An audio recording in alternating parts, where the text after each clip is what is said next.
Figure out a way to hire us. Come to our All shop, right. do whatever you want, and then we'll just improv it until it's stupid or it's hilarious. All right. Most of the times, what's the average on this? 1 in 3, 1 in 4? These are good beginnings. Yeah. Hey, that's not bad, actually. That's pretty good.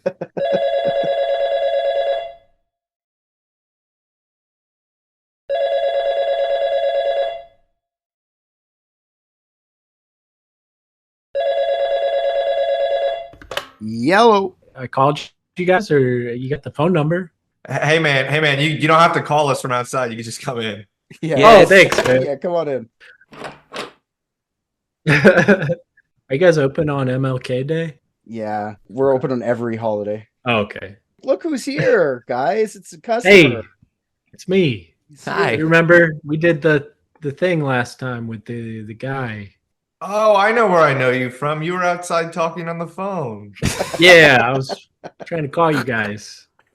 Perfect I timing. decided to walk in. It's been a couple slow weeks, so I'm glad that someone walked in. Did you want us to look into something for you? We're getting Yeah, I got another international case for you. I think we did Bogle Chandler last time. We solved that for you, and you spent a lot of Solved that. time trying to solve it on your show and didn't do anything. Like 5 or 6 episodes we did in like an hour. I don't want to brag, but Same thing here.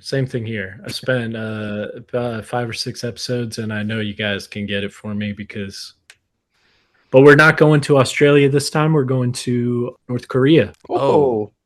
Damn. Yeah. Do we have to? Yes. Yeah, we got to go. We got to go to Pyongyang. So pack your bags. And this is the case of Otto Warmbier. An elite team of private detectives. What if balloons are aliens? Maybe that's the key component we're missing. Cover-ups. John's guilty. Mysteries that need to be solved. Maybe Mormons need mountains. Richard, shut up. Yes. Otto Warmbier. Man, what a last name. Warmbier, yeah. Otto That's Warmbier. got to be a dig in German, right? Like, this guy likes warm beer. I thought they all do over there. They drink their beer warm? Then Yeah. he's royalty. Isn't that a thing? I don't Europe? know. I'm of German ancestry, but know nothing of the culture. Oh yeah, sure you do. You know nothing. That's what my grandpa told me to tell everyone. You did not see anything, did you? Well, Otto Warmbier is Jewish descent. He is. So, He is of Jewish descent. despite the Warmbier German-sounding last name. Yeah. So, okay, here, before we start, I got a question. I got a question for both of you. I know, TZ, you can answer too, why not? What do you guys think of rich kid frat boys? Well, based on the line of conversation, why do I feel like this is an anti-Semitic dog whistle? I'm uncomfortable answering. I defer. Smart. Are you wiping your face, Rick, because you're a rich kid frat boy? Is that No, why I'm you're wiping my rubbing face your because face? I don't know how to follow up to that. The first thing that flashed in my mind was, wow, out of all my props here, I wish I had a dog whistle. And then after that, it went to, oh shit, I have to come up with an answer that follows that. Put it this way, only the dogs would know you're lying if you said you did have one. Anyways, okay, so no opinion. You guys are scared that this is going to turn anti-Semitic for some reason? That's No. amazing. I'm taking context cues, pal. I don't know know what happened to him yet. So I feel like joking that he looks like Andy from The Office at this stage is a little bit too early. Okay. I like that. Like, is he the killer? You're right, this was a setup. He's the one who's the victim in He's this. the I'm just victim. curious what you Yeah. think about just that culture in general. Yeah, so this guy went to North Korea. His name is Otto Warmbier. What do you guys know about North Korea? Let's start there. Let's talk about that for a couple of seconds. What does anybody know about North Korea? Their leader can speak to dolphins. Both great answers, actually. Their leader can speak to dolphins. I'm hitting that one first. What do you mean by that? Yeah. Kim Jong-un can communicate with dolphins. Look it up. Does he say that? Do I have to Yeah. look it up, or can you just tell me what? 100%. He says it. He tells people he can talk to dolphins. Okay, I Mhm. never came across that. Did you come across any of that, TZ? While talking about looking at North Korea, because that's hilarious to me. Our great leader can do anything. I didn't. He is an interesting, you say, personality, certainly. Okay, for sure. TZ's our client today from Tapes from the Dark Side, and he did what, it was 5 or 6 episodes, 5 episodes on this. Oh man, I don't even remember. I think 5. Yeah, sounds right. I'm not from America, but you guys, but just by the sound of it, don't really know the whole Otto Warmbier. It wasn't like, was it huge in the States, this thing? Because I didn't really hear about this until after. Where is he from? He's from Cincinnati. Cincy. Isn't that Yeah. fucking Ohio. weird? I thought he was like a 67-year-old German guy. I didn't know he was like your age and from 22-year-old. Ohio. Yeah. He does have quite a like an aged name, or I don't know how the you'd old say it. name. Yeah, he's got Yeah. 3 of them. Yeah, Frederick. His Otto dad, Frederick. named after his dad. The middle name, his dad's Frederick Warmbier. He was born in 1994. So Yeah. when this happened, he would have, it's December 12th, 1994. His parents are named Cindy and Fred Warmbier, so Frederick's his dad. He was the oldest of 3 kids. Fred and Cindy had a business that was successful. According to what I looked it up later on, they say that he was like losing money, but like the business looked fine to me. I don't know if you have any opposites to that. Like his business looked like he was making enough money. I don't know. Yeah, the business was doing good. His dad was a businessman, and I forgot what kind of business he ran, but It's like a siding, tin siding or something like that. Yeah, that sounds right. Some kind of manufacturing thing. And, they overextended themselves in the economy boom of the 2000s, and then the economy kind of tanked when the housing real market. estate, the housing market. So everybody was kind of going through that, and they were no exception. So they had to tighten down. But he still was going to college, and his brothers were going to go to college, and so, and they had a nice house. It wasn't like they were living in poverty, but definitely not like mega wealthy. And that will kind of come into play later. I'm going to ask you guys to maybe investigate the kind of monetary side of this, because there's been some allegations that played a role in the demise of Otto. For sure. Like I said, from anybody else, everybody was going through that. So like, I feel like since he was still going to college and everything, they were doing fine. Probably not great, but fine. They're super Republican too. So you see their house and it's like fucking American flags just draped across the whole thing. Like super Republican people. You hear them talk later and they're very in love with Trump. Oh, so they got what they deserve. Well, they were. They were in love with Trump at first, before everything happened. There was some bad blood. Yeah. Later on. Yeah. Otto went to Wyoming High School, finished second in his class, which makes you salutatorian. I didn't know that was a thing. I thought valedictorian, then you're fucking nothing. But I guess you get a second place prize in valedictorianism. Ming. Athletic kid, soccer player, swimmer, popular at this high school. Even though he used to wear lots of Hawaiian t-shirts, old Hawaiian t-shirts, which he called memorabilia investing, which was like shopping at thrift stores and buying old clothes. He's homecoming and prom king. One student who knew Otto said that despite running in the popular circle, given his athletic prowess, classic good looks, and unending charisma, he still felt like everyone's friend. Here's a little idea of Otto. I have a little chunk of his graduation speech here, which... Do you think this is good? Can I ask TZ before I do it? Do you think this is good or not? I think it's fine. I mean, through kind of researching him, I kind of got the sense that he was a little bit of a corny guy. And so it's very kind of a cliche thing to say. And the way he speaks is very like performative. But I don't know. I think it was fine for a kid in high school. It sounded very much like his personality. I agree with that, but it's the way people portray it. Like, gotta watch this, man. You know what I mean? Inspiration. It's like, yeah. I mean, it's a pretty, like, it's okay. Yeah, it's a pretty standard like high school kid giving a speech. It's not anything that's gonna like blow you away. It just kind of gives you a feel for his personality, I think. Graduation quotes gave me the words of great speakers like John F. Kennedy, Martin Luther King Jr., and Winston Churchill. Great authors like J.K. Rowling and Ernest Hemingway, and great athletes like Mike Tyson. Unfortunately, I wasn't quite satisfied with what the speakers, writers, or even Iron Mike had to say. So I decided to resort to a fail-proof method of research I'm sure all of my fellow graduates are very familiar with. Get frustrated, give up, and go watch TV. That was when I got lucky. The Office finale was on. I'd seen it twice, but had no objections to watching it a third time. I expected to get a few laughs, relax a bit, and come back to writing my speech with a new, more refreshed mindset. I didn't expect that Andy Bernard, the man named by the pop culture magazine Vulture as one of the 10 most annoying characters on television, would say the perfect quote to describe this class. But somehow, he beat out Hemingway, King, and Tyson, and did it. I just want to know what Tyson quote he thought about using. Like, I'll fight anyone, any animal, anytime. Bring Jesus here, I'll fight him too. I hope that would have been what he used instead.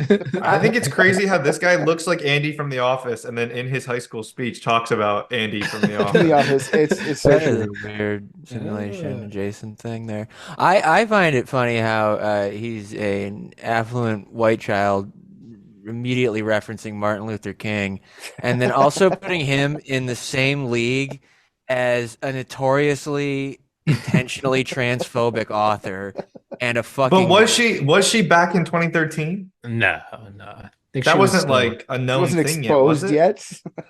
She was Oh. like Yeah, quieter. no, that might track. Yeah, she was just being weird about changing narrative. Although I do think Mike Tyson had raped prior to 2013. Oh yeah, he was convicted in and out of jail already, rapist, Yeah, and he's still yeah. beloved. Yeah, but he definitely just Googled like speech one-liners, like 100%. I just want to give you guys a couple more minutes of this because there's a lot of Otto talking in this. You have to understand that here, this is him being natural. As all the employees in the show were beginning to go their separate ways and begin new, exciting lives, much like we all are right now, he just described his feelings. He didn't use any big words or elaborate metaphors. He just spoke. I wish there was a way to know that you're in the good old days before you've actually left them. To me, that one sentence completely captures the feeling of this graduation. This is our season finale. This is the end of one great show, but just the beginning to hundreds of new spin-offs. Today marks the splitting of a group that has exceeded everyone's expectations, but our plot wasn't without its low points. We didn't win float building, ever, and we may have been the first class, also ever, at Wyoming to not win the All-CHL Sports Award. In addition to that, we have all lost games, failed tests, ruined friendships, angered neighbors, wasted money, and done pretty much everything else that high schoolers do. But our storyline has also included something else. Our storyline has included something incredible. As a group, we're stronger than anything right now. We've made it through the good times and the bad. We've celebrated victories together and fought through adversity together. We've turned Relay for Life from a fundraiser into a community event that no one would want to miss. We've turned the student section at both home and away events from a few cheering fans to a borderline offensive monster. Looking around, we know the names of pretty much everyone sitting up here.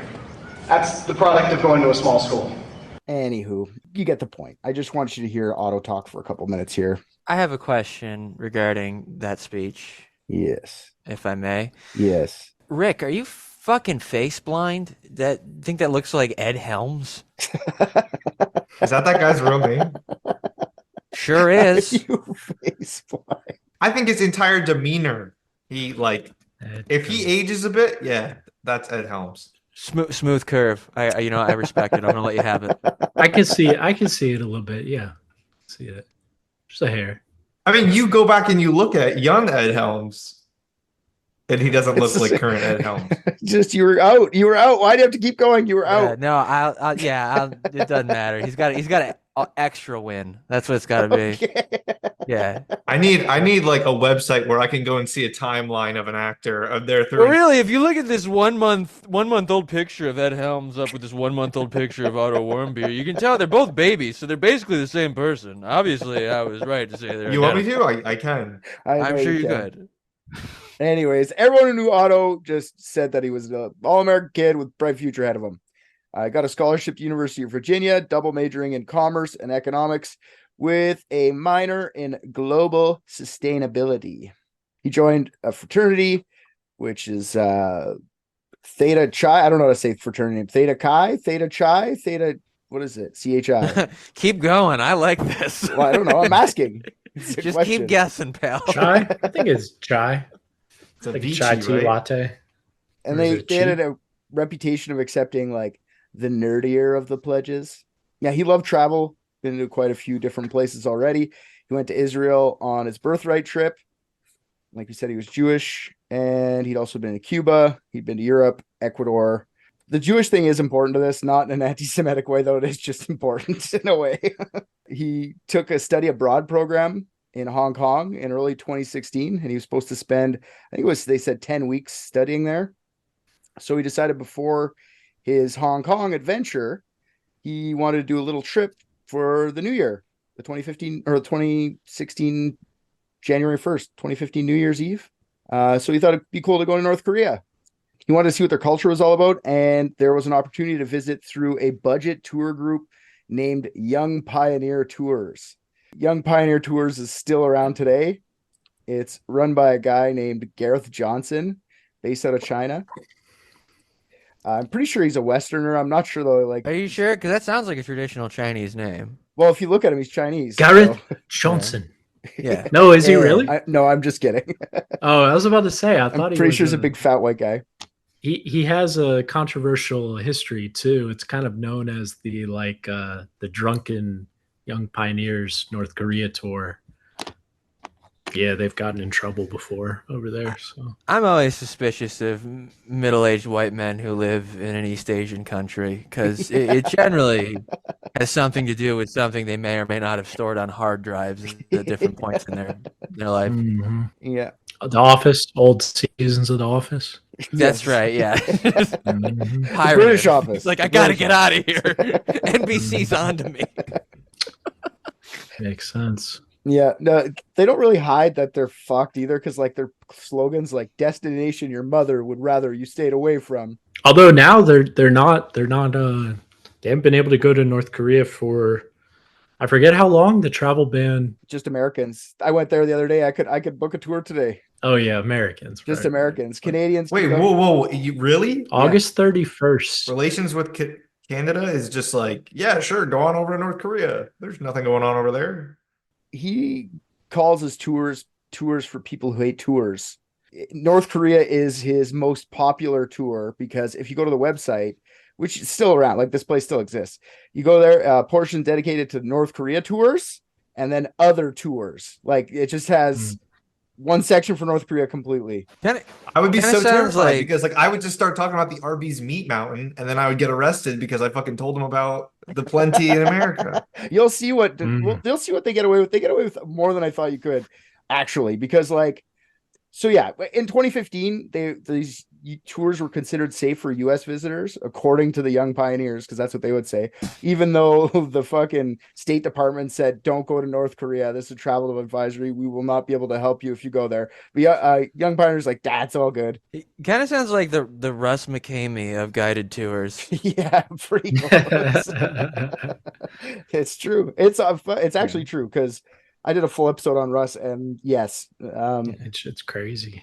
The McCamey McCamey Manor. yeah, it's wild. Dude. Yeah. Yeah. So it's just everybody who doesn't have a U.S. or South Korean passport can go. So everybody else is allowed. I'll pass on that one anyway. I mean, I'm not interested. There's other ones too. It's not just Young Pioneers. There's a couple other tour groups that do it. Just Young Pioneers is the cheapest. So North Korea lets thousands of Western tourists into their country each year through these like tour guide places. And Otto, for I guess it was 5-day, 4-night New Year's party tour, spent $1,200 to go there. Actually, Otto spent $800 and his parents paid the last $400 after he told them, "I'm going to go to North Korea." And they went, "I guess so. Here's some money." Because Otto was a good kid and they trusted him. They said, "Hey man, if he thinks he's going to be safe, I don't think he's going to get himself in any trouble. So here's the $400, buddy." And the tours leave from Beijing. So he got himself to Beijing and he met up with the other young pioneers. The other Young Pioneers consisted of 10 other people from all over the world, including Canada, Australia. There's some Europeans in there and at least one other American. And from Beijing, they jump in an old Soviet plane and head to Pyongyang. Now, once they land, this is where it gets kind of crazy to me. So once they land, their phones all get like confiscated and searched by the North Korean officials just to see if you're bringing in any subversive material like movies or fucking porn or anything that would show an Arby's meat mountain. You know what I mean? Like, not allowed talking about Arby's let meat me tell you, they'd be going through a lot of photos. We got a lot of cleanup to do. I don't think they would care. I think they would spend What? the entire amount of time it took to erase whatever they needed to off your phone without even And as they did it, I would explain why that picture exists of that specific one. Say, oh, let me catch the date on that. I was just curious what Pornhub video is Arby's Meat Mountain. I don't know. I'll let you know later. I want to look it up, but I don't have time right now. Just like piles and piles of roast beef is what I'm picturing. Oh God. All these tours are tightly controlled by the North Korean authorities. Like, at all times, you have a North Korean tour guide with you, and they set up a bunch of events for you during your 4 and 5 days you're there. Like, one of the activities they set up for the young pioneers was to go to the Victorious War Museum, which I love just the name of it. It just makes me, that's so awesome. And at the museum, they're brought on a tour of the USS Pueblo. Yeah, the USS Pueblo was an American spy ship seized by North Korea in 1968. And as the young pioneers toured the ship, the tour guide like started to tell them about, oh, we captured the ship from the evil Imperial Army, and like super propaganda to the Westerners.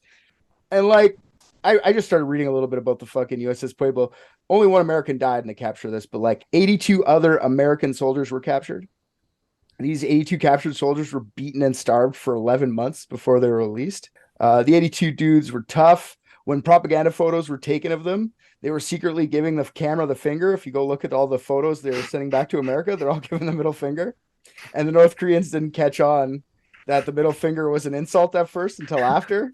So when they did, they beat the sailors even more. You fucking assholes. They figured it out. That's pretty funny. Yeah. So Wow. that's how but that's not how the story's framed by the North Koreans. They're just like, look, we can beat them, no problem. We took one of their ships, the Imperial enemy ships. And like, any tourists that go to North Korea stay at the Yanggakdo International Hotel. I saw in a couple articles they called it the Alcatraz of fun because it's isolated on Yanggak Island, and it was fun, I guess. I don't know, like, you're just on an island. I'm sorry, is North Korea not the Alcatraz of fun? Just North Korea, though. Its entire self. Why are we isolating it to one specific place in North Korea? I feel like that's maybe like the corner of one of the cells in Alcatraz of fun. That's true. That's true. It's like cell 85 in the Alcatraz of fun. It costs somewhere between 350 to 500, potentially more a night American. It's a 47-story tower built it opened in 1996. They call it a luxury hotel equipped with many amenities. Luxury is how it bills itself. Honestly, you see some of the hotel rooms, it just looks like any hotel I've been in. It's not like, it doesn't look any more luxurious than fucking, I don't know, like a Hilton or something. How much did you say it costs? 350 to 500 American dollars? Yeah, a night. If you're just See, this is how American Really? I am. Like that is like, that made my blood boil more than like assassinating being like told that I have to stay at a place and I'm paying the money but don't get infinite choice in my capitalistic. There's enough stuff there. Like, it's, wow. I don't know. It's got 5 restaurants in the place. There's a restaurant on the top floor that revolves. Ooh, it's like you sit there and Cool. We're all eating those black bars from Snowpiercer, but like in 5 different places, one of which spins. the first floor offers all sorts of gift shops where you could buy a bunch of North Korean things at Western prices. Stuff like North Korean currency sets, postcards, stuff like that. There's also a bookshop in there that sells North Korean propaganda-filled books written by great leaders Kim Il-sung and Kim Jong-il. In the basement of the hotel, that has bar, a sauna, a swimming pool, a barber shop, a massage parlor, its own bowling alley, and a casino. Here's a little clip of the souvenir shop, because someone got out of there with a clip of the souvenir shop. I do enjoy it. Did you see these clips of the shops there, TZ? I don't think I did. It's cool. I saw a few of them in the bar on New Year's. One of the bars. You saw the bars itself, or they had pictures of themselves in the bars? Yeah, there was like little video clips of people in one of the bars on the top floor. But I have not seen this one. Swimming, It's sauna, pretty cool. massage, karaoke. I forgot to say the karaoke. It doesn't take long. Here's a little gift shop. Already sounds very hostile.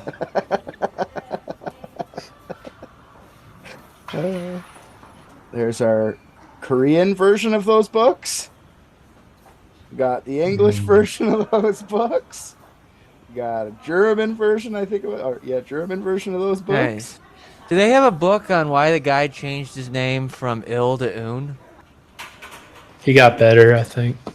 I think the Wu-Tang Clan sued them. Come on. Some sweet American propaganda here. Some anti-American propaganda.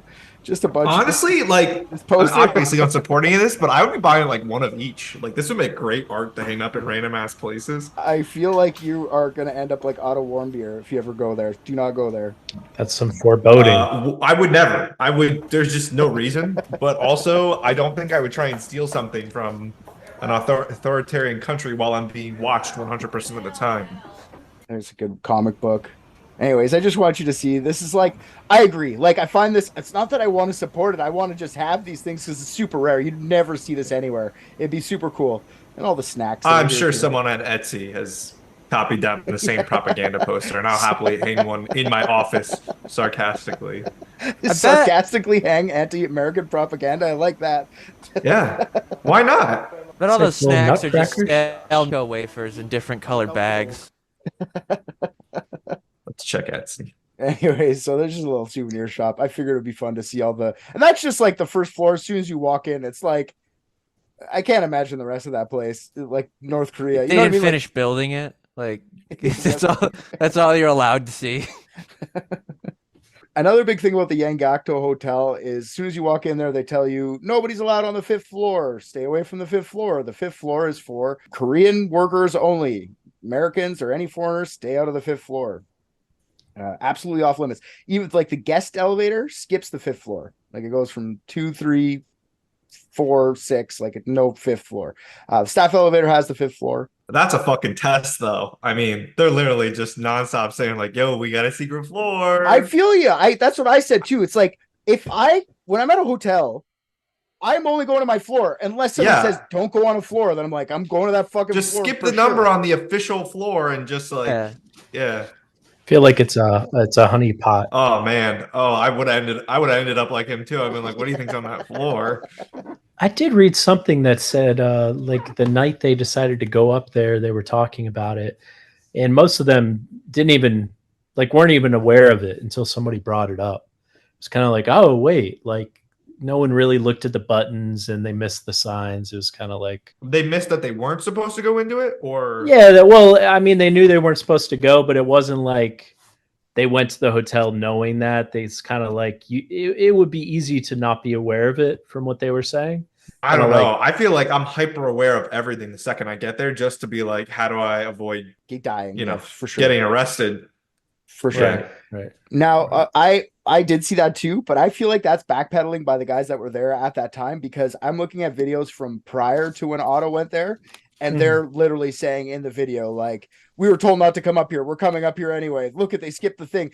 Like these videos would have been on YouTube before Otto went there. Otto would have looked this up. I don't think Otto was stupid by any means. And I think he would have been like looking up where he was going to stay, Young Pioneers. Maybe not. I don't know how big nowadays for sure. People are researching everything they can on YouTube.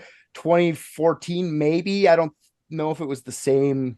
Maybe. I don't. Well, it's also the context of the country you're in where like every corner you turn, there's like something you're not supposed to do or look at or touch or.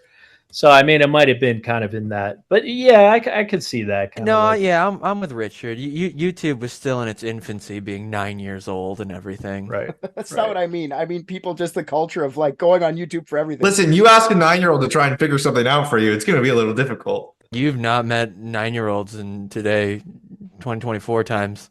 Well, no, they would have been 9 years old back in 2013, 2014, whatever it was. I like I said, sure. I think Otto would have looked it up either way. That's what I'm saying, but maybe not.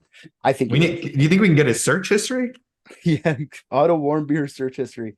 And I'm gonna go with TZ a little bit on this too, because you're right. There's probably so many things that maybe a lot of people just didn't like. There's so many rules that like that one just slipped your mind because there's like 50,000 rules you have to remember. Oh yeah, the 5th floor. I'm not supposed to go there. My bad. Well, to get on the floor, you would have to be.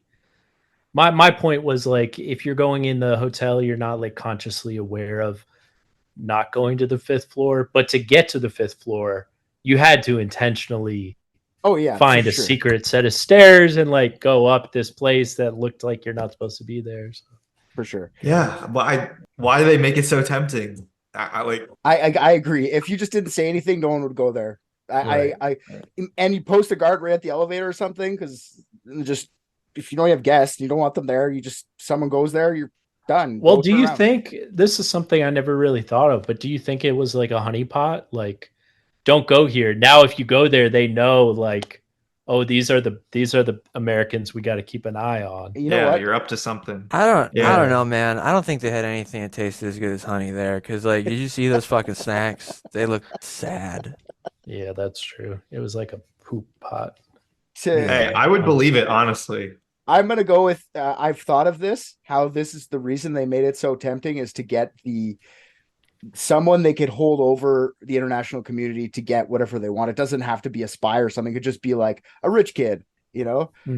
Because I'll show you a video of the 5th floor, because what they say is up there is just like a service hallway for like maids and shit like that.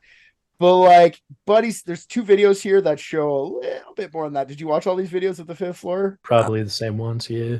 I'm sorry, who took these videos? These are other guys that went to North Korea through the same or similar tour group thing. And they're not dead? No. And they were actually, one of them, there's a guy that gets stopped, like you'll see. One of the guards go up there and be like, time to go. And they just kind of like, get out of here. Get out. And everyone's like, ooh, sorry. Ooh, there's one point where somebody goes, ooh, the cops are coming to get it. Like they're being super cocky. Dude, the story is great. I'll tell you after this, but did you read the story of like them getting stopped later when they're going to the airport? That same group? The group that went up there? No. Yes, I did see it. I didn't put it in the episode though, but yes, please tell it after this. Yeah, I'll tell you guys about it. It's crazy. Yeah, this is the same guy. Monsoon Diaries. Mysterious 5th floor. And look how short it is. What goes on here? Nobody knows.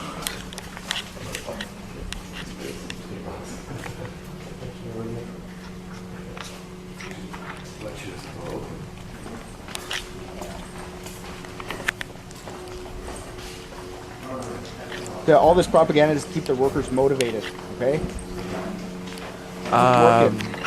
Yeah, it would motivate me to keep walking. It's all ugly. I like the old school computer monitor shooting a fucking nuke. It's very fun. So did these people who record this never get caught? Well, so here's the story. That guy, that's not him who recorded it, but his friend, and he got the footage from him. He runs this blog called Monsoon Diaries, and he tells the story. So they're like on the bus on the way to the airport, and the bus like pulls over to the side of the road, and these like military police with machine guns come on the bus, and they're like, everybody get off the bus. They like line them all up, and they're like, somebody took a towel from one of the rooms. I think it was a towel. It was like something pretty inconsequential. I think you're right. And they're like, if this is not returned, like no one's going anywhere. And they're like, holy shit. So, you know, they wait. The whole teacher thing. I'm going to turn around right now. Because no one put would it here. And when I turn around, you guys can go. Like, and someone did, you know, someone put it there, and then they were like, okay, you can go. And they got on the bus and they were all free to leave. But now, like in retrospect, the guy's reading about this Otto Warmbier shit, and what we'll get to is a similar thing where he was accused of taking something and ended up in not as good of a. So did Otto take a towel? No, you'll see. Well, he was accused of taking. Should we get into it, Richard? I need to know what these towels look like, because if they're a hot commodity, why? I want to show the one more video first, and then we're going to get into what. Yeah, go ahead. I'm I'll sorry. take your Well, lead. hold on though. Yeah. With regards to the story, so did they know that somebody took a video and they were playing a mind game, or are they so fucking stupid that they stopped that bus literally for the towel? I don't know. I'm gonna go They're literally all for the towel. Seems like they're always playing mind games though, so it's like hard to know exactly. Yeah, Really, because like you know, I mean, like I don't if know. if they did like do that just like over a towel, like those guys were probably shitting their pants thinking that, oh, if this is for a towel, I'm going to die tonight, which is a good move. But part of me feels like they were just like, oh dear sweet God, we're missing a towel. Yeah. So ineffective that they think a towel is going to be their undoing. It's really hard to tell. I feel like reading a lot of the North Korea stuff, it's similar to like the Russian stuff where like they just troll people sometimes and you're not sure like what's real, what's fake, what they actually like what their stance on certain things actually is, or if they're playing a game. Yeah, I don't know. I honestly don't know. Yeah, I think it's maybe it would have been even like they're not going to put it there, and then we get to get a whole busload of fucking, and then they were just disappointed that somebody actually put it down for them. Like, I guess we could just let them go. I don't know what to do. They were supposed to resist. The imperial enemy was supposed to resist. Right. Okay, here's some more fifth floor action. This one here gives you a little bit more of a walk around. They're showing you how the button skips.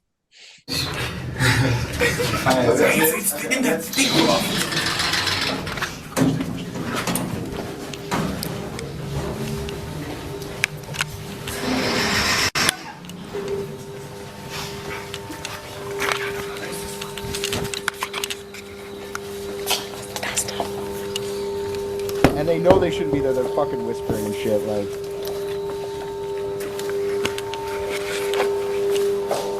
okay, so there you go. They're back in that spot.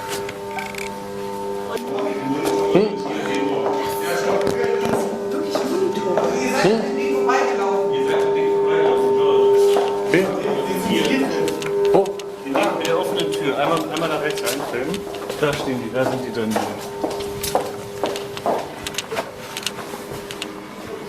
Okay, look at that room. They saw something they weren't supposed to. That room, look, monitors. Bunch of computer equipment. It looks like they're surveilling the entire fucking hotel. Definitely. 여기 들어오면 안 되는데. Wait, I'm sorry. Have they been ignoring that guy? No, there's 4 or 5 of them. The other guys are distracting while the other guys are videotaping still. They're still there. It's like a fucking. It's like a goddamn farce. It's like the Three Stooges or some shit. You fucking playing. Doesn't There you it go. strike you too, Richard, that like so Otto was taken captive for his alleged theft of something, yet there's all these videos of people wandering around the hallways taking video, and none of them, like, it seems like that's evidence to show that Otto probably didn't really do What anything. year was that from, though? Like 2013, I believe that one was. 2012. It's a year before. But maybe they just like slowly started stepping it up. Like maybe they decided like, fuck it, we got to have someone like live monitor or whatever, or like Could be. they upgraded the bugs in the room or whatever. Wait, so what are you implying, TZ? Well, should we get to it, Richard? What Otto's accused of? Yeah, for sure. I was just gonna give the rest of the day. Like, they just literally go around, Yeah. do a couple more trips. They're sent on a helicopter tour of Pyongyang. They see the big statues of Kim Jong-un and his father. There's video of Otto seeming like he's having a great time, throwing snowballs with local kids. Then New Year's Eve rolls around. What the whole trip was about. The young pioneers went drinking at a fancy bar. According to Danny Grattan, which is Otto's like roommate during the trip, no one supposedly got super hammered that night, even though it was reported that way. Grattan is mentioned a bunch of times in the biggest article I've ever seen about anything. This GQ article about this, Jesus Christ, is probably 60,000 words. But we have to talk about him just a bit because he does do something funny that I enjoy. So he's a 40-year-old British sales manager. He seemed like quite the character. When they're on the USS Pueblo or whatever, Grattan liked the fact that the Korean guide was calling the Americans the Imperial enemy. So Grattan starts calling Otto the Imperial enemy, like everywhere in North Korea, like public places in pretty North funny. Korea, like Imperial enemy, come here, come look at this. Like, Jesus Christ, shut the fuck up, Danny Grattan, you piece of shit. Like, wrong country. He's asshole. pretty funny. Have you seen interviews with him at all? Yeah, Richard? a little that right Yeah, after. he's pretty funny, the Irish guy. Yeah. So the countdown was spent at Kim Il Sung Square amongst thousands of other North Koreans. After the countdown's done, the group returns to the hotel. Some kept the party going to the bar. Others headed to the bowling alley. Some just went to bed. Between 1 and 3 a.m. on January 1st, many of the group lose track of where Otto is, but don't think much of it. Wait, so he was he fully American? Had multiple passports? What was the situation? Fully American, yeah. All right. Yeah, so the bowling alley group probably just thought he was at the bar group and whatever, or they just didn't care, or we just went to bed. That's all they thought. Like, Otto's gone, whatever. So this is when the North Koreans believe Otto decided to go back and check out the forbidden 5th floor. And I'm guessing he was a bit drunk and thought to himself, what the fuck's the big deal? I'll go take a look at that. While he's there, he allegedly takes down a framed propaganda poster from the wall and steals it. At least is what North Korea claims. During Otto's trial later, they release a video of someone taking down a poster, but the video is so grainy you can't even tell if it's him or not. I'll show you that video. You can tell me if you could tell if that's fucking Otto. This is kind of a minor detail, Richard, but I found this out later after I did the whole kind of 5th floor exploring about it. Is where he was accused of taking the poster was actually not the 5th floor. It was by one of the gift shops in, I think, either the lobby or like the 2nd floor. Oh, really? Yeah, which I did this whole thing on the 5th floor, and then I was like, wait a second. Because I think even some news outlets misreported it as being the 5th floor because there was all that mystery around it. Because that's what I was going to say about this video. Like, first of all, let's look. We just looked at 2 videos of the 5th floor, looked very similar. Then you look at this this is the video of Otto stealing. Super far away, super grainy. Supposedly that's either the somewhere in the lobby or the 2nd floor. I'm trying to pull up what it said. But yeah, I was going to say that doesn't look, but that makes more sense if it was, they changed it to like, it was not the floor. Right. Because that doesn't look like the 5th floor. No, it supposedly was not floor. Which floor? 2nd floor. Yeah, it was, let's see, a restricted staff only area of the 2nd floor, supposedly. Or allegedly. It was like the 5th floor of the 2nd floor. Yeah. Yes, exactly. The Alcatraz of fun of the 2nd floor. Okay. Yeah. And supposedly the poster said, "Let's arm ourselves strongly with Kim Jong-il's patriotism." But wait. So what floor do you think this actually happened on? The 2nd. Well, that's what the consensus was. is. The 5th floor. So when they went to the 5th floor, it was like really low. Were all the floors like that, or was it only the 5th floor was like that? Only the 5th floor, according Only to the guys floor. that I read about. And how do we know how tall Otto Warmbier is?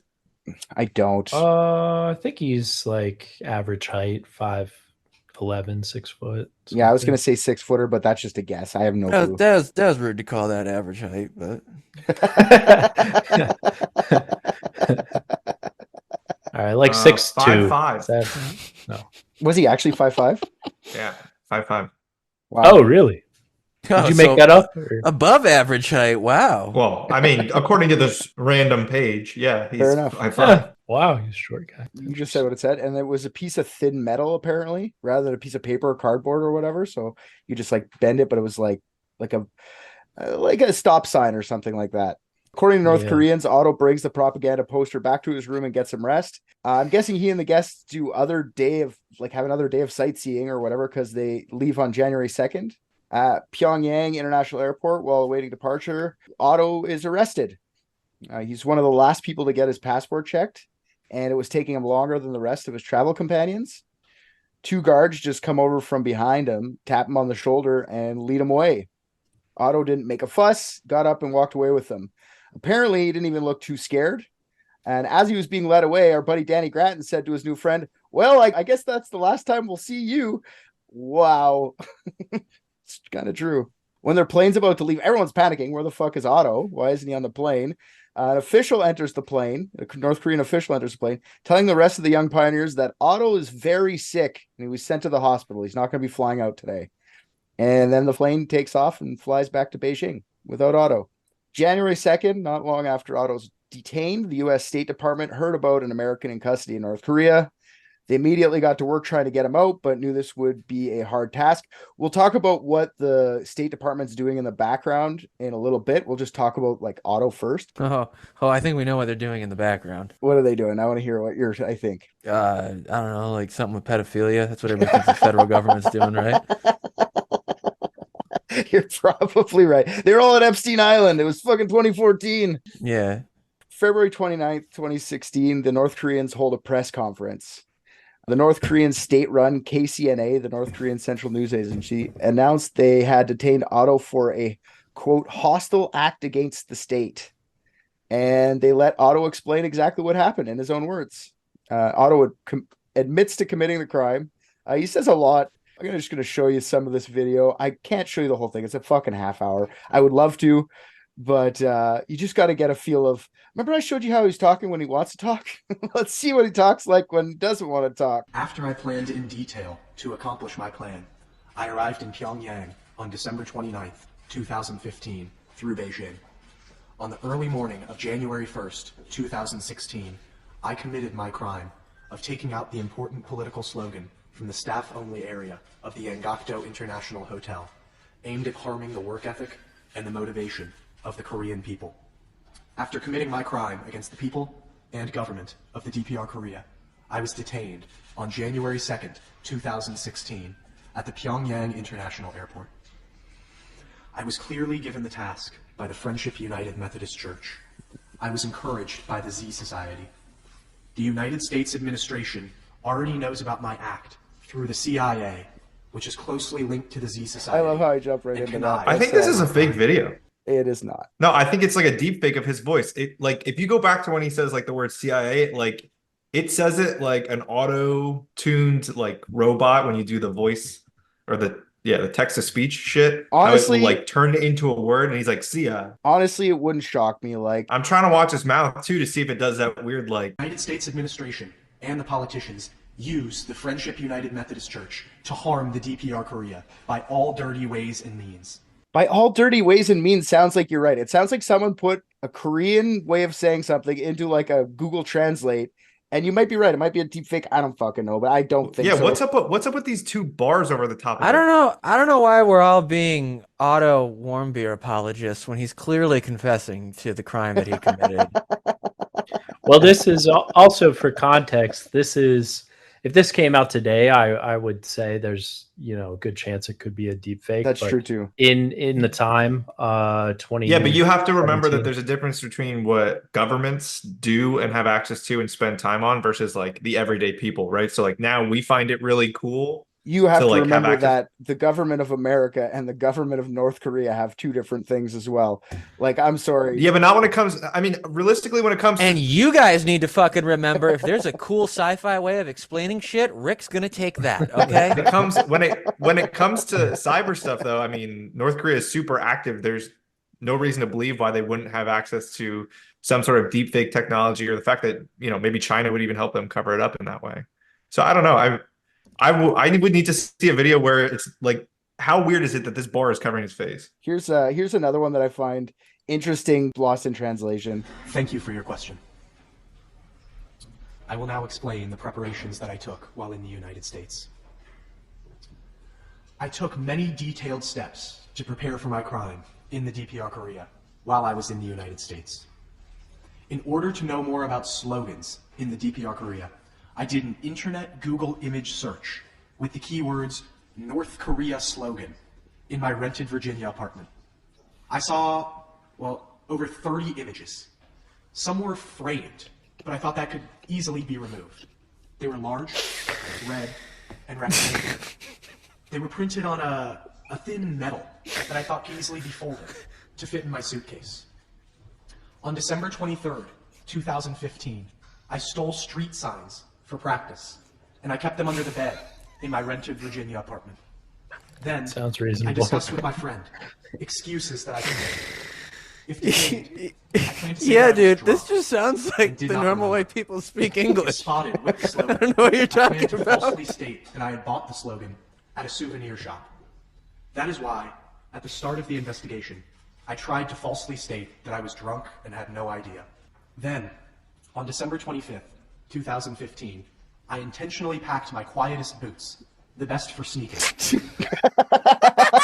No, but I'm saying this is the thing though.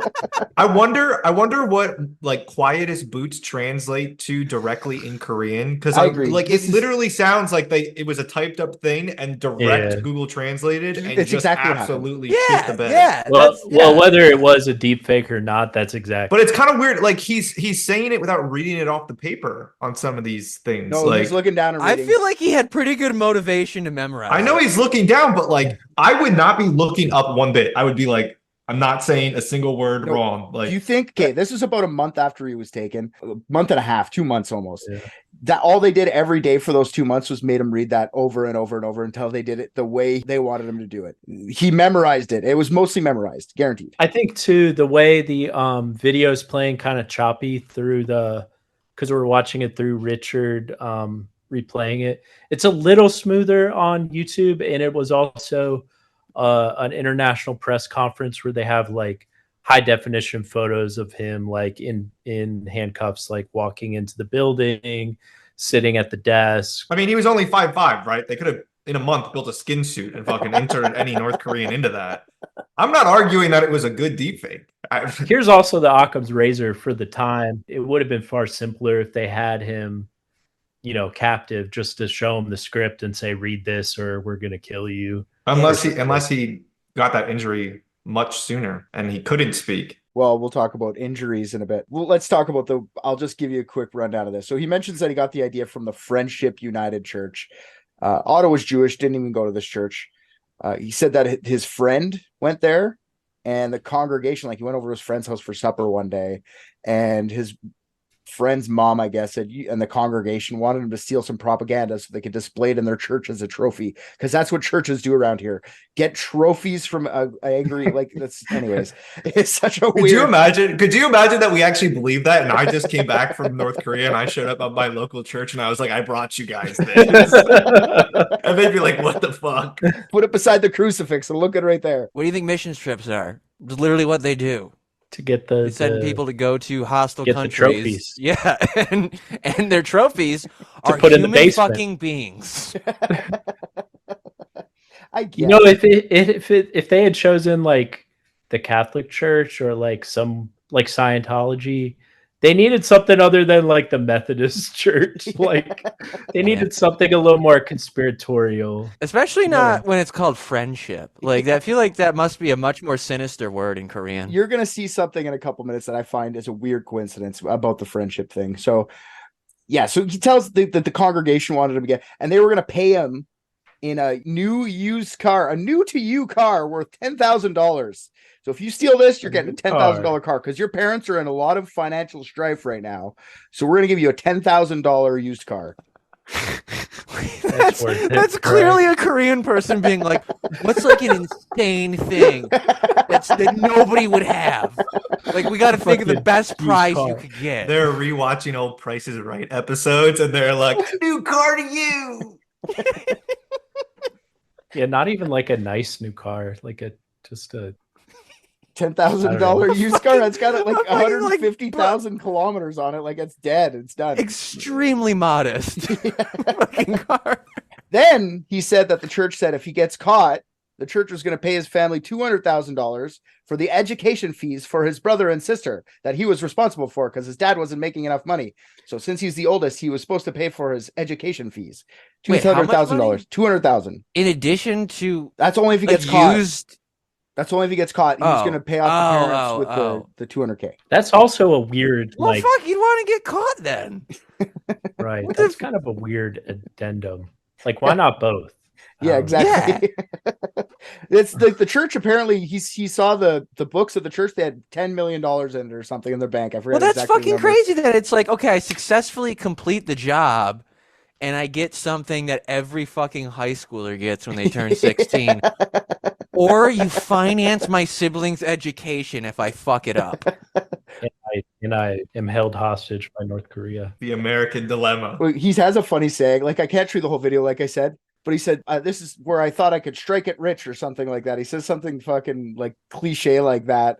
Hilarious. This is my only golden opportunity. That's what he says. This is my only golden opportunity. Yeah. He's going to like business school. I'm gonna be cruising away into the sunset in a 2006 Honda Accord EXL. 2 doors, baby. All right. It's not like he's like a destitute drug addict. He's like studying abroad in Beijing. He's like going to college. Like they know he's a rich frat boy. This is what I was trying to say. They know he's a fucking rich kid for sure, and they're just trying to like. They know they can get. He's a rich kid in America. That means something. They can get something for him. This is the story they made up. It's like terrible story. Well, like they do no research. I would have been like, do you want me to touch this up a little bit for you? Because half this shit is just gonna make me laugh. Like if I have to say that, I would listen. I don't know how much torture it would take for me to not laugh during that entirety of that speech. Because I'd giggle to myself here when I say something. I'd be there and I'd be like, "I'm new to you, car." But here's the thing too. This is like the mind games that North Korea plays. As part of me thinks this was intentionally made non-believable, like even to Americans, because I feel like North Koreans could research like what a believable story would be, and they intentionally drafted it as an insult to America in a way. Definitely could be. You don't know, but I mean, unless their information's dated. Yeah. You know what I mean? They might only know things from like the 40s or the 50s or something. Like their top strategist was like, "Yeah, I guess this is it." But yeah, I mean, who knows? Well, the people that are in charge are highly educated. There's no way. That's the thing. You just don't know. Like, still, North Korean, like no matter where you're in charge, like military, you're only supposed to know so much. They don't want you knowing too much about the outside world, like cultures and shit like that, right? Like, I mean, I'm sure there's someone, I don't want to say it for sure, but I'm sure there's someone in the North Korean government whose job is to like know different cultures of different countries. But I would guarantee you that it's not the same person who's in charge of writing this note. Dude, yeah, fascism inherently fucking encourages and breeds ignorance. Like that is just, that's why it never fucking ends up going well. Like, yeah, okay. But now we know how much it takes to buy a North Korean off, right? Yeah. Used car, baby. Hey, listen, I need all your state secrets, and I'll tell you what, I will co-sign for you. Here's a credit card. Need a credit card? Here's 2. Saw you had your eye on that Dodge Caravan over there. All right. That happens. He goes away. Don't hear about too much from Otto, the public. By mid-March, though, Otto's filmed at his trial, which took a total of 1 hour, where they showed surveillance video of Otto stealing the propaganda. And he gives a teary and fearful testimony is how I described it. He confessed, asked for forgiveness and leniency. He says, "Think of my family," about 4 or 5 times. And then he's sentenced to 15 years of hard labor. Otto was looking less well in this video. His face looked vacant through the trial. And at the end, there's like 2 guards who basically had to like drag him out of the courthouse. It's kind of like he was like levitated, but like kicking his feet at the same. He looked like he was trying to walk but couldn't. It was really fucking weird. I'll show you. What was his closing statement? Was it like, "Yes, that is my human body in the film as I traverse my feet across the hallway in my hush hush sneakers"? I nail it. Pretty much. Yeah, that's pretty close. Not far off. Okay, so this one's only a minute. We're gonna watch this one.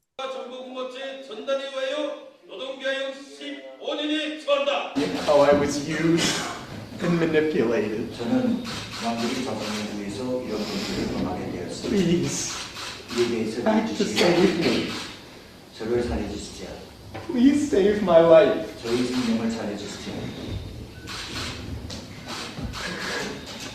think of my family.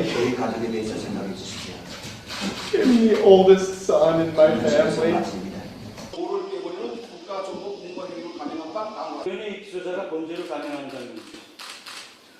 The video again. Thumbprint for a signature. This isn't the good one where you see him getting walked outside. All the cameras is fucking crazy. Yeah, this is the one that. This morning, Hey, look, 21-year-old I mean, Otto he's like, Warmbier is behind bars in North like Korea, walking, but not really. sentenced He to just looks like he's 15 kind of years getting in a dragged North out of Korean there. prison with hard labor. A visibly shaken Warmbier paraded before cameras, speaking at his trial Wednesday, which only lasted 1 hour. I was used and manipulated. Please. Act the same with me. Anyway, that video is just to show you how he was walking out. Pretty much dragged out, looks fucked. Did anybody else feel that crying was not super real, or am I alone? Because I have no empathy or It's something. pretty strange. Yeah. It looked like someone who didn't know what was going on anymore. Like, I don't know if he was acting or if he was just like, I'm so broken that I think I'm supposed to cry right now. And like, I don't think that was like, I just think he's so broken. He's just broken. Like, that's fair. Yeah, all emotions going into him. I don't know if they were 1 or 10. Like, scary shit, man. I don't know. Yeah, I agree with that. It's kind of like he was kind of, it sounded like kind of performative, but it also kind of sounded like his high school speech in a way, like the inverse of that. It was performative, but like in a tragic way. But agreed. That's probably the best way to put it. Like, he was, that time he wasn't reading off a script. You know, he sounded American again, but not just broken. But it was natural for him to be performative then. Are we calling Otto a sociopath? Is that what we're doing? Yes. I mean, it tracks. It would take someone very callous and monstrous to do something as evil as take down a poster. Yeah, very true. Try to subvert North Korea. No, sir. That's the last time anybody gets any information from North Korea about Otto publicly. So we'll go to what the State Department's up to in the background. So a guy named Robert King, he's an American diplomat who dealt, I guess, with North Korea. He was on the case pretty much the same day Otto was detained. For 7 years prior, King was the special envoy for North Korean human rights issues. King had helped oversee the safe release of more than a dozen imprisoned Americans. He knew the whole getting Otto out of North Koreans' hands was going to go. Like, he knew how that was going to go. First, they would make Otto confess to something illegal that he may or may not have done. Then they could get some leverage from America. Then they were going to stall until they could use Otto as a bargaining chip in some other thing that North Koreans were looking for. Usually it would be humanitarian aid or something to that extent. They would just hold a prisoner there until, I think this time there was a big flood or something in North Korea and they needed some help before they started talking, but that's a little bit later on.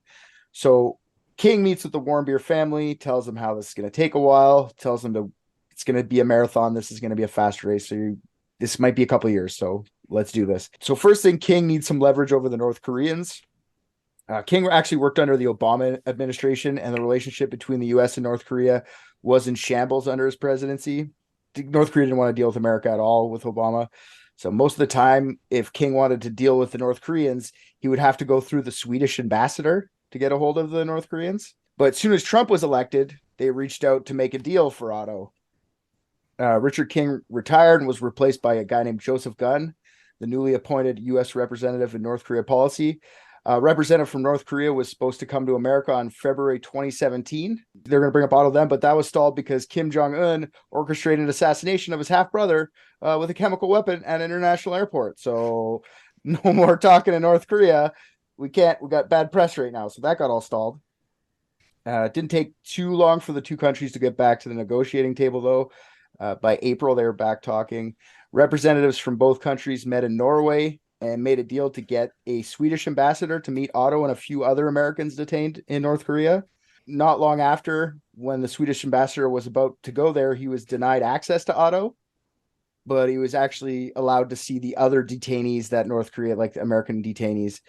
So that's April. By June, the U.S. got word that Otto was unconscious and has been since the day after he was sentenced to his 15 years of hard labor. So that's why the Americans started to think that North Korea was stalling in these negotiations, because they didn't know what to fucking do. Otto's like unconscious. They don't know how to fucking tell the Americans. So they're just like, no, you can't see them, or we're not going to deal with you. So, but once Trump heard about Otto's condition, his administration pressured North Korea to send Otto home on humanitarian grounds. Yun and two other diplomats finally got approval to see Otto and flew out to see him. They landed and were led to the hospital he was in. It's called the Friendship Hospital, which I found that interesting, that it's the Friendship United Church and the Friendship Hospital that he ended up. The Friendship United Church sent him to fucking North Korea, and the Friendship Hospital saved him from dying, I guess. Otto was on the second floor ICU room, shell of a man with a feeding tube leading through his nostrils. He didn't react to anyone in the room. According to the ambassador, it looked like Otto had brain damage, and it also looked as if he had been well taken care of by his captors. The North Korean doctors said that he was in a coma due to botulism, which I looked up botulism. There's a cure, pretty simple one that's been around for a long time. And yeah, I don't trust North Korea to be at the forefront of medicine, so I'll give him a pass on that one. I don't think it's botulism though. It would be a really hard circumstance for him to be brain dead from botulism. I would be stunned if their infant mortality rate wasn't 98%. The North Koreans said that he'd been in the state for over a year. The ambassadors were showing many brain scans showing Otto had extensive brain damage. You know what happened? He ate one of those fucking bags of candy. Yeah, probably. He probably had to eat like a fucking rat somewhere in a prison to stay alive. Yeah, or there was one in the bag of candy. I mean, we've seen those fucking things. That's a theory. We'll get into it with the botulism. That's if you crazy. think it's botulism, Looks like a pouch of disease coming out of a vending machine. After about a day of negotiations, usually they would take the Americans around and do the whole tour that they do with all the fucking other tours, like bring them to the USS Pueblo and stuff. The Americans weren't having it. They're like, just fucking bring us to Otto. We're not going on a helicopter tour. Shut the fuck up. They bring him in there. The North Koreans decide that Otto could go home. Then they bring him into a judge's chambers and get him a fucking pardon and then send him home on a plane. I don't know if they brought him into the chambers, but they gave him a pardon before he left, which I find hilarious. They wheeled him in there. They're like, hey, we wanted to make an example out of him, not kill him, and then try to hide it for 11 months. We're going to pardon him. So that'll fix it. Yeah, so he gets to go home. When he landed, his parents were waiting for him on the tarmac. Before they could get into the plane to see him, Fred Warmbier said that he heard a guttural scream and like weird sounds coming from the plane. And he said it was Otto freaking out while jerking around, strapped in his restraints. According to Fred, Otto's arms and legs were, quote, totally deformed. His head had been shaved. There was still a feeding tube in his nose. Most disturbing fact, Fred said that, quote, it looked like someone had taken a pair of pliers and rearranged his bottom teeth. Upon seeing her brother, Otto's sister left the plane screaming, apparently. Fred and Cindy knew their son wasn't awake, but thought that he was aware that he was back in America, and that's why he was like freaking out of joy. Fred hugged Otto in his seat, but his eyes remained open and empty, which is sad. I shouldn't be making fun of poor Otto. The only thing that continued was the weird screaming of the brain dead dude. He was driven to the hospital to continue his treatment there. 2 days later, Fred Warmbier wore Otto's suit from his North Korean trial and spoke at his son's old high school. And what seems like a couple hours later after that speech, the Warmbiers decided to take Otto off his feeding tube and let him pass. I'm sorry, he said his father wore the suit he was wearing? Yeah. That seems like a weird flex to be like, look, I can fit in my up. child's clothes. I'm 5'4", I still fit in them. Yeah, dude, that would be so funny if the sleeves are too long. And he's just swimming in it. My baby boy. You wore it pretty well. They must be the same height. Yeah, they look the same size, actually. Like, they look pretty much the same, older version of them. Well, I shouldn't say pretty much the same, but like same build. Yeah, so they let him off the feeding tube. Doctors say he'd never wake up ever again. So they sat by his bedside for 6 days before he died. The Warmbier started to hit the news cycle to talk about their son, which I don't know if I could do that part. They're talking shit about the Obama administration, how they never did anything, and they demanded that Trump administration do something about the North Korean terrorists. Trump used the Warmbiers as a rallying call to label the North Korean regime as harborers of terrorism or terrorists. This gave Trump administration the right to impose stricter and harsher sanctions in the future. Trump was hammering down that Otto was tortured in his press conferences, and the Warmbiers were invited along to reinforce these beliefs. They even got to go to the State of the Union address where Trump makes mention of Otto's memory and how he needs to be honored. I don't know. political piece at this point. Trump has a meeting with Kim Jong-un. I don't remember if you guys remember that. Before this, he was super pro Otto. And then afterwards, after the meeting, he calls Kim Jong-un a nice guy. He's a good guy. You know, he said he doesn't believe that Kim Jong-un knew anything about Otto. And yeah, the Warmbiers were pissed at Trump after this.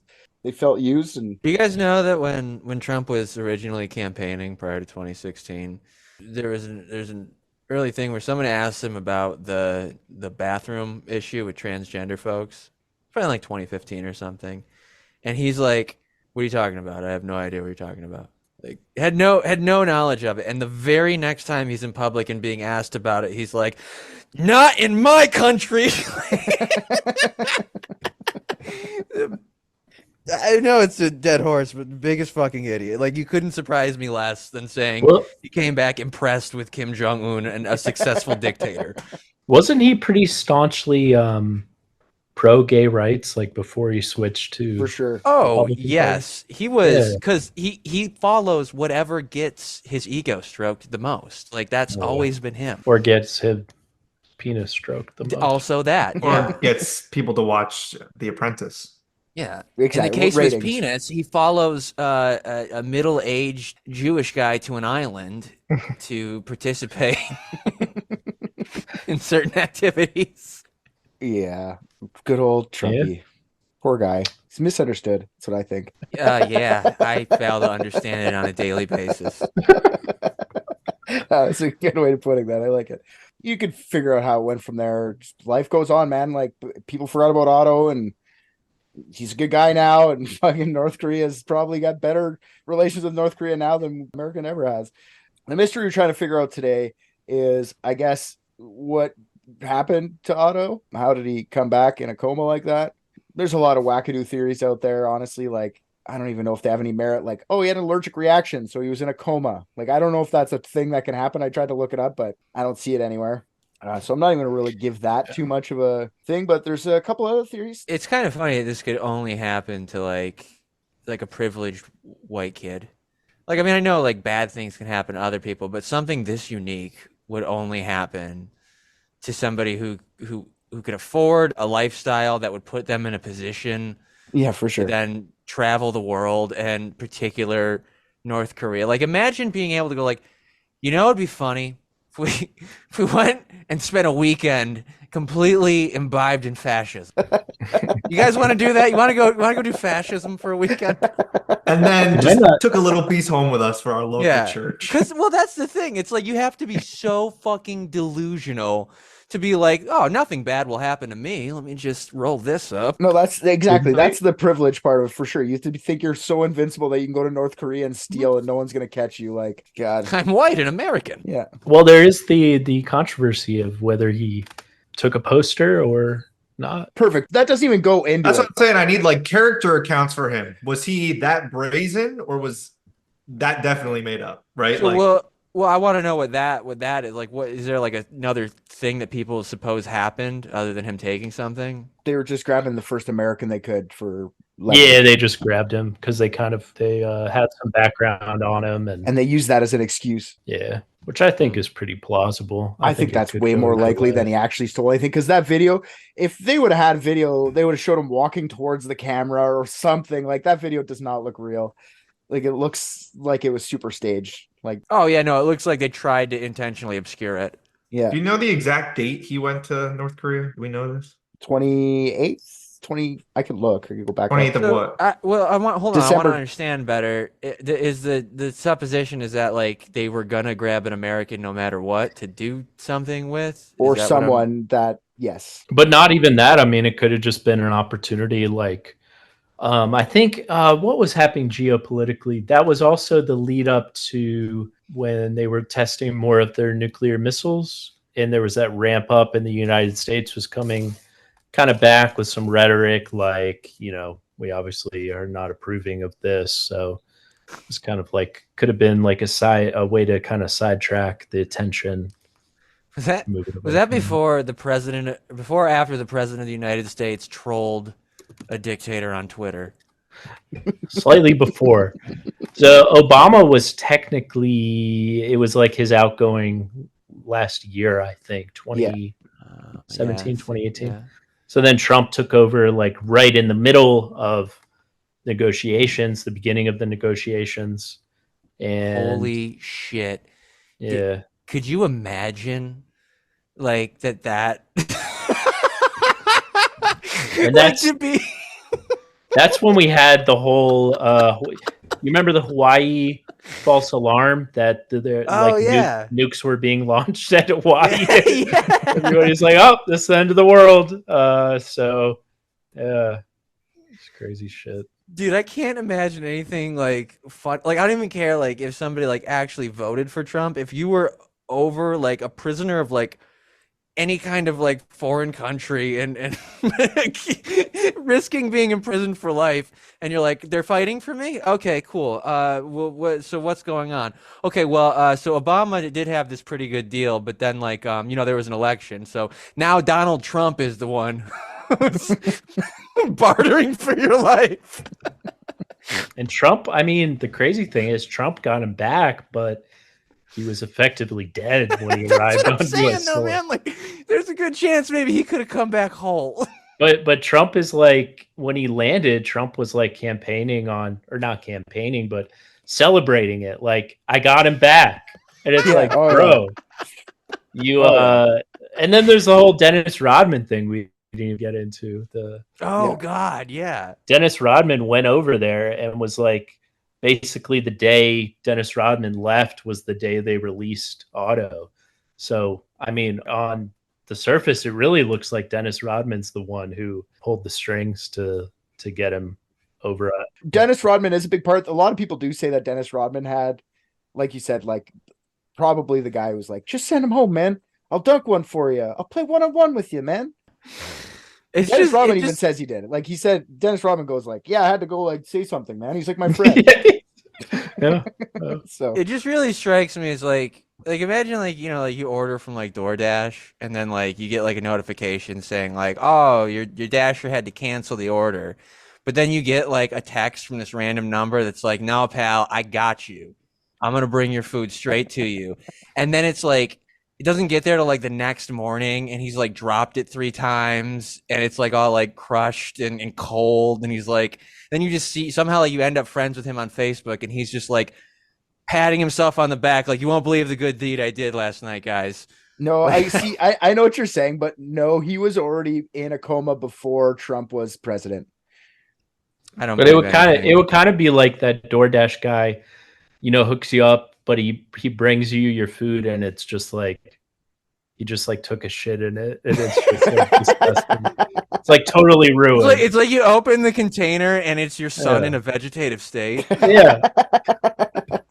And then you see him bragging on Twitter like, bro, I totally hooked this guy up. It's so dope. Yeah. Yeah, there's a couple theories that go. I think there's like 4 theories, not super lots of theories on this one.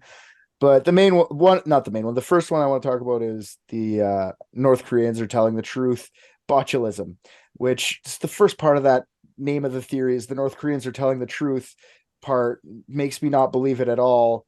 It's definitely not botulism. It just makes no sense. I went and looked into botulism a bit. Like there's possibility, very slim possibility you could get full-blown brain damage from botulism, but not in this way. And he'd be dead already. Like he'd be dead after botulism would have killed him. Anyway, so it's probably not that, but fuck, you never know. Maybe I had to eat a rat, like Rick said, and then he just got sick from something like that. Maybe it's just a different sickness that's not botulism. There's people saying it's sickness. Cool, I guess. The one that Trump, Fred Warmbier, and all the Warmbiers, pretty much the whole town, Cincinnati, was saying about him is that he's beaten in jail. Fred Warmbier made some pretty crazy accusations of teeth being rearranged by pliers and foot scars that were signs of torture. He did it on national television. Trump even backed him on these claims. The doctors who attended Otto when he was returned to America did not like this and held their own press conference. Their press conference was like out of the blue, and the coroner that examined Otto, Dr. Lakshmi Samarko, wanted to set the record straight. First of all, I'll let you know Otto did not have an autopsy when he came back to America, which makes this crazier in a way to me. Like, why wouldn't you just do that so you can figure out what happened? But the Warmbiers said that they didn't have an autopsy conducted because they thought that their son had already been through enough and they didn't want to put him through anymore. I feel like if you're getting tortured in North Korea, you could take an autopsy, but that's just me. I mean, like, If that's his parents' response, it explains how he kind of got into this mess. Okay. I didn't think of it that way, but logic is gone from that. I hate to be the one that says it, but It's a point that someone brought up that I hadn't even thought of until they said it. But his parents being Jewish might have had, they have some kind of burial thing. They didn't say that in the interview, but You're supposed to be buried as soon as possible. Yeah. Yeah, it might have been. But that's a good point. Maybe it was a religious thing. I feel like they would have said that though, because they were criticized highly for not getting an autopsy. Like people would ask a lot of questions about the autopsy thing. So I feel like they just would have been like against our religion, but maybe that's a thing. well, I mean, grief is fucking odd though too. I mean, That's like true. it very well could have been that they just couldn't fathom like cutting into him after all that. So I do. And get there's it. really no promise that would have told them anything. He had been in the coma for like 2 years at that point. So it's kind of like, I mean, I get it. I was definitely frustrated by it because, you know, everybody obviously wants to know as much as we can about it, but yeah, I can't really and fault honestly, them for it. even if we did know, what's it going to solve? What kind of problem are we going to hit? Like the North Koreans aren't going to be like, you caught us, we'll never do it again. They're just going to do it again. Like, who cares? that's true. But I am so inquisitive that I think even if it happened to somebody that I was in charge of making that call for, I would be like, we got to do a fucking autopsy. Like, I need to know definitively. I agree, but that's just Because like, different. how fucked up would it be if Yeah. he's just like on the coroner's table and then like they put the scalpel in and you just hear "ow," and then there's like a Korean guy in a skin suit and Rick's like, "Told you." Sci-fi Yeah. answer wins again. Yeah, okay. So anyways, this is what Dr. Samarko had to say. She led by saying that she hadn't done a press conference earlier out of respect for the Warmbiers, but then she decided that she had to because what Fred and Cindy were saying was against their findings. First thing she says is that Otto's teeth were normal looking, not rearranged with pliers. The quote is natural and in good repair. So she's directly countering what the dad said. Yes. And then she found no significant scars, dismissing the foot scar as not definitively indicative of anything. And this lady works for North Korea, huh? Some speculation about the foot scar. Just could be anything, like to give them IVs and they fucking ripped it out or something. There's a bunch of different things, but no, it doesn't show any like signs of like torture. It's just a cut. Nothing bad, just IVs in his feet that they yanked out. It's pretty strange, right? But when you're a North Korean, it's not like it sounds like torture. It doesn't sound like you're getting fucking like your fingers cut off or something. Like, you know what I mean? It's not. Well, I mean, it supports my theory that they know nothing about medicine, so they're just like treating people in the hospital, and they're like, "Oh, we got to change the IV. I hate this fucking part." It just yanks it out. Oh, One of the possible theories I read into, and it wasn't enough evidence. I mean, there really was no evidence. It was just kind of a fringe theory, but it fit. And I didn't put it in the episode because there really wasn't anything definitive to show that. But what do you call it? Waterboarding, I think, was a good possibility. You know, I was looking into any kinds of torture that wouldn't leave an obvious mark. Actually, I have some torture, non-physical torture stuff coming up here that Yeah, North Korean yeah. defector Okay. went into. Which there's one in there that like I didn't know existed and I don't want it to ever happen to me. Oh my god. is it like putting those bamboo shoots under your No, fingernails? that'd be non-physical. Ooh. So But do you think that you could figure that out without doing an autopsy, just looking at a body? maybe not after years of letting it heal. If the fingernails were separated from his hands, maybe. No, I think they do it so it doesn't like leave a mark. You just it's super painful because there's a lot of nerves there. Whatever they did, it didn't have any evidence. They said there's no signs of physical trauma at all. Actually, they said he was taken care of quite well while he was in North Korea. So they either did nothing or they're really fucking good. They said both sides of his brain had suffered damage simultaneously, so it couldn't have been a blow to the head because it would have had to been something different, like poison or oxygen deficiency that would attack the whole brain all at once. There was no evidence of any broken bones, but no autopsy was done, so they couldn't really prove that one. They said his body was in excellent condition, like I said. So the likelihood of them physically beating him to death probably isn't the case. But without an autopsy, it's hard to say for sure. What I can say, though, is that anyone who has been detained by North Koreans claim they were treated well. They claim there was a lot of like emotional / mental torture done. Like your country hates you and they're not coming. You're stuck here forever. You're here for like stuff like that. Get in your head, but they were never beaten. That's so funny because I would be like, yeah, I know. The North Koreans tend to keep their political prisoners in good shape so they can use them for leverage later. But if you're a North Korean doing something illegal, then you're fucking in for it. They have like labor camps that you just starve at, just have to eat rats and shit like you're talking about. Defectors are told like eating shit to survive. Like they ate someone else's shit because there's no other food. Like hopefully, like foreigners treated great.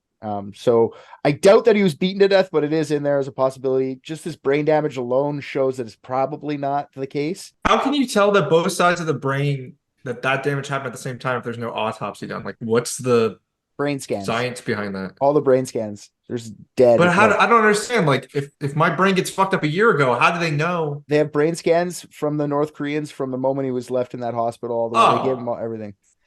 I agree. I'm just saying it's not likely. It doesn't mean it's. I didn't realize they were from the North Koreans. I thought they got the body back. No, they took some when he was back too, but they also have them from way back from when because I was there like backpedaling. Like, see, he's been brain dead the whole time. We did nothing. I think I have a theory about it all. So whenever we're okay, right. Well, you guys do your crazy theories at the end because I like them.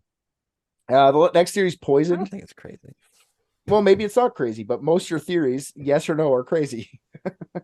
I don't know why you gotta throw that on me. Put respect on my name, Richard. I saw this video from a YouTube channel called Asian Boss, and it was called Ex-North Korean Spy Reveals Truth Behind Otto Warmbier's Death, the Uncut Interview. And it was like a fucking hour long. I watched the whole thing, which I found it super interesting. The ex-North Korean spy said that he knows the Otto Warmbier case well. It was only about maybe 10 or 15 minutes of the whole thing was about Otto, but they used that as like the highlight. And he said he wasn't directly involved in the Otto Warmbier thing, but he said he was a spy during that time, and some of his colleagues were directly involved. And he said that Otto wouldn't have been physically tortured, which we kind of said. He would have been tortured in different ways, like waterboarding or the chili torture, which I didn't know this existed. You just take hot chili pepper powder and mix it with water and like run it through your orifices, like your nose and shit, for days and hours on time. Fuck that. Fuck that. Jesus Christ. Ugh. So he could have just been allergic to something in the pepper and. Well, the allergy is part of one of the theories, but I don't believe that one either. I don't know if he's like, if it closes up his nose and he can't breathe and then there's like oxygen deficiency, like an allergy can make your nose close up and your throat swell up, right? Like, for sure. You could die from an allergy in that way, especially that would count for the lack of oxygen to the brain too, for sure. He also says that Otto was probably interrogated, found out that he wasn't a spy, and to cover it up, they made him brain dead. He said that they would have done this intentionally. Now, in the case of Otto, he claims that it's probably biowarfare.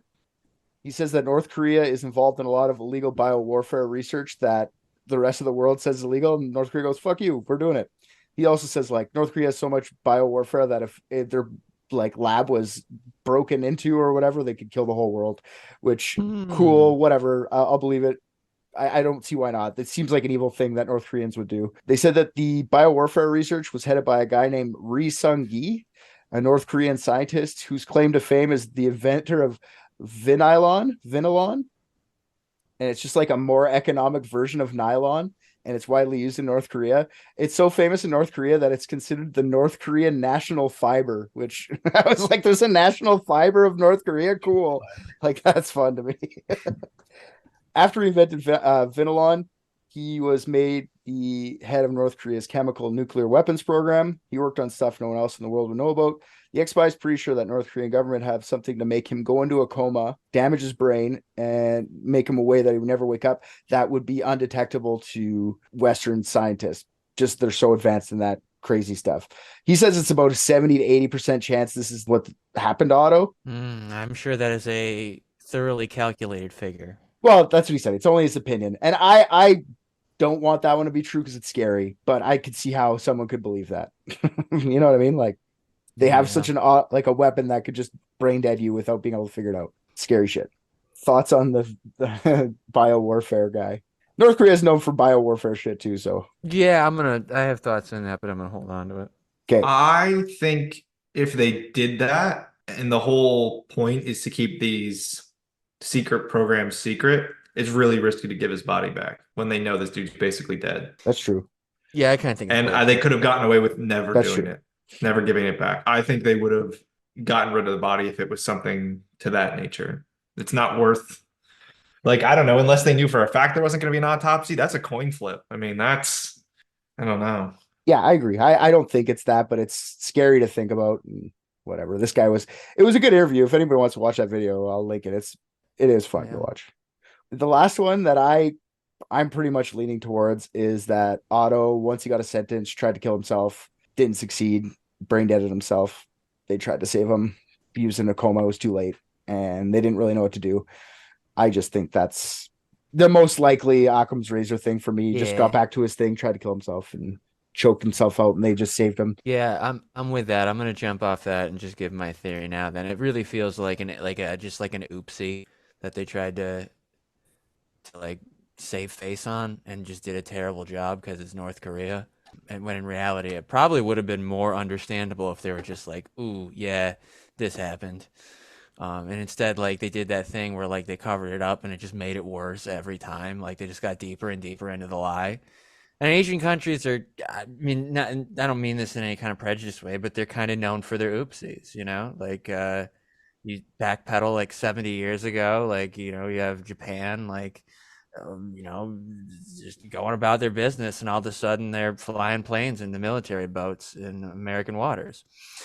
More recently, when I talk about bio stuff, sometimes you just have a research center full of viruses that you've bioengineered, and one just maybe leaks out a little bit, and all of a sudden, bing, bang, boom, oopsie, the whole world shut down. These are things that happen in Asia, Richard. Yeah, whoopsie could be it too, man. Like they accident, and then they just took 2 years to like make them look like they've been taking care of him really well, like let him heal up and everything, and then just send him back on his way when they feel like no one will ever figure out what we did.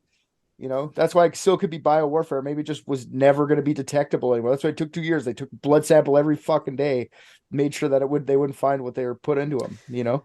Well, I mean, I think bio warfare is a different Asian country, but well, whatever. I'm just saying. That's all. That's where I'm at with theories. Anybody else have any more? Like I'm at the tried to kill himself, but whoopsie is a good one too. I like that one too. Well, no, I mean, I think that coincides, like him killing, because like they probably want to make sure they don't do that, and you know, somebody was like supposed to be watching him, but it was like, you know, his turn to poop that week, and then they didn't sync it up right. So yeah, that guy that was watching him just like his kids and his kids' kids and his parents and every like 5 generations are all now in work camps because they were supposed to watch him better. Yeah, that wouldn't shock me at all. I also agree that it was probably some sort of an oopsie, but I think what's crazy is if there weren't some sort of political repercussions, which I don't really know how you push back against North Korea at this point anyway. I think what's crazy is they know that they now can arrest people, they can become brain dead in their custody, and they still trade them for something. Yeah. Kind of weird precedent to set. They just up the value of all their political prisoners, is that what you're saying? Like they're like, they don't even need to be alive now. This is what we got for the unconscious one. What do we get for? Because I think Trump ended up sending him aid for a flood or something like that in exchange. I think there was like part of that was part of the deal. I can't remember exactly what it was. But... yeah, he like signed an agreement that said they were going to get a couple $1 million in exchange for his medical care, that they basically brain deaded him and then charged us a bill. So apparently I read some stuff that said he signed this bill, but then we never actually gave him any money for it anyways. And in fact, we seized like $250,000 in foreign assets from somebody who was doing business for North Korea in the US later on, like a couple years later. Oh man, that rocks. Yeah, and that money they gave to. But here's the weird, like if you're conspiracy pilled, which I'm not, I think it's a weird coincidence, but it was like around $200,000 that the Warmbier family ended up getting, which is coincidentally the amount in Otto's confession that he said, his parents would get if he was captured. Well, they had to make the story true. I mean, they're making a movie here. They sued Right. North Korea for, I fucking forget how much, like $9 million or something, and they won. And this was their Right. way of like giving them as much. They still owe, the North Koreans Right. still owe the Warmbiers like a couple $1 million in restitution. Yeah. How? Yeah, exactly. How the fuck did they hold an entire country, especially North Korea? all it which takes- never all does it- anything anybody says. If it's happening, I don't know why that's happening, but if it's happening in a U.S. The court balloons. and North Korea doesn't send someone to represent, the judge can still, Right. put a decision down. I think I what's don't think- crazy is that they seized some money and then somebody was actually like, hey, why don't we give them some money? I think that's fucking wild. Yeah, it's Yeah. pretty cool. The Warmbiers got the money, like some money, they're still like devastated over the whole thing, obviously. And It would just, like, main character syndrome would just spike. You know what I mean? Like, you're just thinking like everything's about me. This is fucking crazy. I can't believe this happened to me. Like, Yeah, they were ultimately found guilty by a U.S. court and ordered to pay $500 million. that's what it was. But it's like, yeah, obviously Pyongyang was like, go fuck yourself. We're not giving you any. Yeah, like that just seems like. I mean, I get maybe symbolic, but it's just Symbolic, yeah, just beyond anything else. But they still got some That cash out of would- it, which is interesting. That would Yeah. be pretty fucking cool to be like, anytime like you're just hanging out in a bar drinking because your son was murdered by a foreign country, for just somebody to bring up North Korea and he's like, those motherfuckers owe me $500 million. Mhm. Those motherfuckers are paying for your drinks tonight. Yeah. I No. got the documents to prove it. Anything I missed, TZ, that we should go, because that's pretty much the end of this episode, unless I missed wow, I something. wonder if any debt collector would take that on. He just got Dog the Bounty Hunter ready Yeah. to fucking. No, it would probably be like something like Portfolio Recovery Associates, where like they just like fucking like buy it for $38 and try to collect $750 million. Well, I know you guys run a investigation group. Do you guys want to take on an assets recovery mission? Yes. North Korea? Yes, yes, we do. That would be dope. I'm involved, but we have to recover the original propaganda poster. Oh, certainly. When is it up? The United States treaty or travel ban is up in August of this year. I think they'd have to renew it. So we might be able to go in August if you guys are down. Oh shit, they have a water park.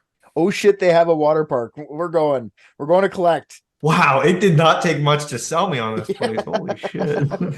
Going to North Korea right now, though, is a lot like going to like the Gaza Strip. Well, I wonder what's going to be on the 5th floor now.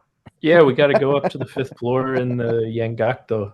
So they hide Yeah, this. you know what would be $500 very million. funny if we could. I will take the heat for this one. We'll go, all right, but then I will come back brain dead. So like the first time an American goes back, I will take that You'll take L it. All just right. for the yucks for us. Oh, thank you. No you problem. like wear your best sneaking shoes and get one of them posters too. I'm gonna duct tape pillows to the bottom of my Converse. Just go sneaking down the. Except I slip on the overly waxed floors and in the 5th floor and then crack my skull, and that's how I wound up brain dead. For the finale, like what's the answer we're giving them?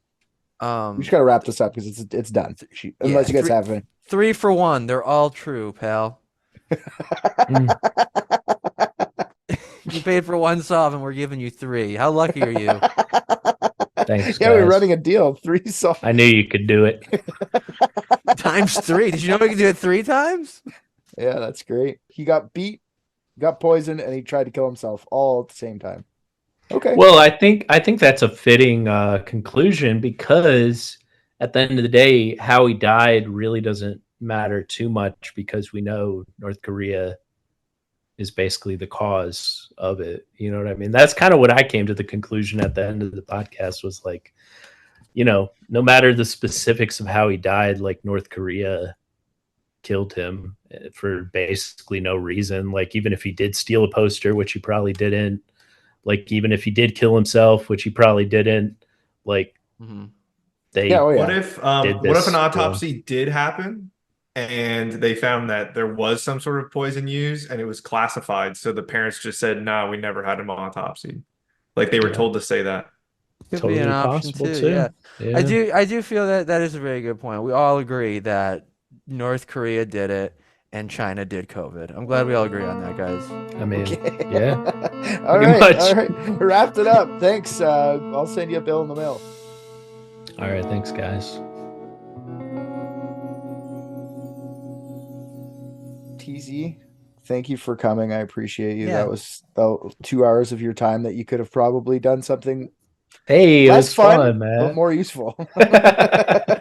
Exactly. Yeah. So I appreciate you guys. Thanks for having me on. I just watched Private Dicks, and I think RJ's the funniest. what? Come on.